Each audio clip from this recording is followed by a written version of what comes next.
hindi mo matanggap, pero wag ka susuko para sa'yo at sa hinaharap. Isipin mo lagi paano ka magbabawi, sa'yo nakadepende kung ano ba ang mali mong nagawa. Gumawa ka ng paraan para di masayang ang nasimula.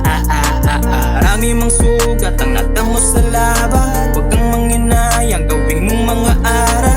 Tuloy lang sa laban kahit arik ang daanan, aramang pagsubok basta ikaw ay balewala yan.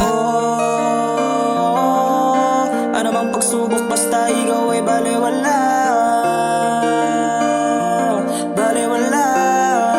Kaya tagumpay sa pangarap, yan ang hinahangad ng karamihan sapagkat may mga daing na hindi mo matanggap, pero wag ka susuko para sa'yo at sa hinaharap. tagumpay sa pangarap, Yan ang hinahangad ng karamihan sapagkat may mga daing na hindi mo matanggap, pero wag ka susuko para sa'yo at sa hinaharap.